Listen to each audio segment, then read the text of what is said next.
Good morning বন্ধুরা। তো কেমন আছো তোমরা সবাই? আশা করি সবাই খুব ভালো আছো, আমিও খুব ভালো আছি। তো এটা কিন্তু এখনকার ভিডিও না, অনেক দিন আগের এই ভিডিও। আসলে এটা হচ্ছে আমরা যেদিন পুরী থেকে এসেছিলাম, তো সেই দিনের ভিডিও। তো আমরা তো ভোরবেলা এসেছিলাম, তো ভোরবেলা এসে তো আর আমার গাছপালা দেখাটা সম্ভব হয়নি, সেই সময় অনেকটা পরিমাণে অন্ধকার ছিল। আর এখন যার জন্য আমি সকালে ঘুম থেকে উঠেই কিন্তু আগে গাছের এখানে চলে এসেছি, যে আমার গাছগুলো কোন পরিস্থিতিতে আছে সেটাই দেখার জন্য। তো তোমাদেরকেও একটু দেখিয়ে দিয়ে যাই, যারা আমার পুরী যাওয়ার আগে গাছের প্রিপারেশন ভিডিওটা দেখেছো তারা নিশ্চয়ই বুঝতেই পারছো যে আমার গাছগুলো কিন্তু সব কটাই পুরো ঠিকঠাক আছে। আমি যেহেতু পুরো এতদিনের জন্য ঘুরতে গেছিলাম, তো আমার গাছগুলো কিন্তু কোনো ক্ষতি হয়নি। আর এই নীলকণ্ঠ ফুল গাছটা আগেই মরে গেছিলো, তো এটা ভেবো না যে এই গাছটা মরে গেছে। এদিকে দেখো ক্যাপসিকাম গাছে কিন্তু আমার ভালোই ফুল চলে এসেছে। তো এবার সময় এসেছে গাছটাকে রিপোর্টিং করার। তারপরে আমি এদিকে দেখলাম টমেটো গাছেও কিন্তু মোটামুটি ভালোই টমেটো ফুটে আছে, তবে গাছটাকে একটু বেঁধে দিতে লাগবে, কারণ গাছগুলো কিন্তু প্রচণ্ড পরিমাণে ঝুলে গেছে। তো যারা আমার ওই ভিডিওটা দেখোনি তারা চাইলে ভিডিওটা কিন্তু দেখে আসতেই পারো, এটা তাদের জন্যই সব থেকে সুবিধা।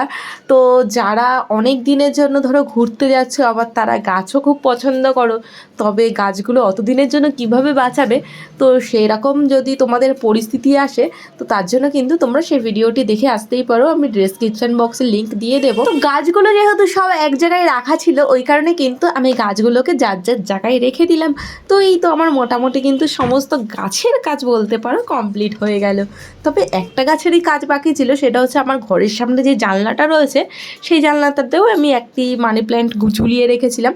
তো সেই গাছটাও আমি এখন কিন্তু জায়গা মতো রেখে দিলাম। আর কোথা থেকে ঘুরে আসার পরে তো জামা কাপড় কাচাকাচি করতেই লাগবে, কারণ কোথাও যাওয়ার আগেও খাটনি, কোথা থেকে আসলে মনে হয় আরও বেশি খাটনি। তো এগুলো কিন্তু আমি এখন সমস্ত জামা কাপড় কেচে নিইনি, আসলে হাতের সামনে যে কটা জামা কাপড় পেলাম আর যেগুলো আমরা পরে এসেছিলাম, তো সেই সমস্ত জামা কাপড়গুলোই কিন্তু আমি মোটামুটি আপাতত কেচে নিয়েছি। আর ঘুরে আসার পরে যেহেতু আমি এখনও অবধি ব্যাগ খালি করে উঠতে পারিনি, ওই কারণে কিন্তু এরপরে আরও বেশি জামা কাপড় বেরাবে।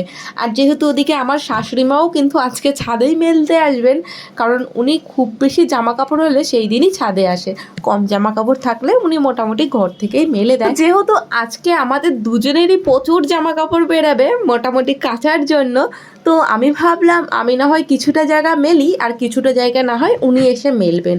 তো উনি যতক্ষণে জামা কাপড় তুলে নিয়ে যাবেন ততক্ষণে কিন্তু আমার অনেকটা জামা কাপড় শুকিয়ে আসবে, আমি কিন্তু পরে আবার কিছুটা জামা কাপড় মেলতে পারবো। আর আমাদের ছাদটা যেহেতু খুব বেশি বড় নয়, মোটামুটি ছোটই, ওই কারণে কিন্তু এখানে আর দড়ি টানানোর মতো সেরকম জায়গা নেই। একজন মেললে মোটামুটি সেরকম সমস্যা হয় না, তবে দুজনেই যদি একই দিনে খুব বেশি জামা কাপড় কেচে নিই, সেই দিনই একটু মেলতে অসুবিধা হয়। তবে গরমের দিনে এদিক ওদিক করে কিন্তু হয়েই যায়। তারপরে এই যে দেখো আমি পুরো ব্যাগ খালি করে নিয়েছি। না ব্যাগের মধ্যে এত জামা কাপড় ছিল না, আসলে আমি ওখানে থাকতেই কিন্তু অনেক জামা কাপড় কেচেছি, আর এগুলোই আমাকে শুধু আর কাচতে লাগবে। দেখলাম আলমারিতে যখন জামা কাপড়গুলো ঢুকাতে যাবো, আলমারির অবস্থা পুরো বেহাল, ওই কারণে ভাবলাম আলমারিটা না হয় একেবারে গুছিয়ে নিই। তো আমি যতক্ষণে কাছাকাছি করছিলাম, তোজচিনিকে কিন্তু দড়ি দিয়ে বেঁধে আমি টিভি ছেড়ে দিয়ে চলে গেছিলাম।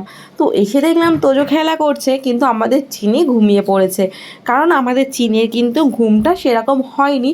ও সেই সারা রাত অবধি জেগেছিল, ও কিন্তু ভোরবেলা গিয়ে ঘুমিয়েছে। তো বাড়ি আসার পরে যখন ওকে শুইয়েছি, আমি ওঠার পরপরই ওরা দুজনেই উঠে গেছিলো, ওই কারণে কিন্তু চিনির ঘুমটা পোষায়নি। তারপরে সোজা চলে গেছিলাম রান্নাঘরে।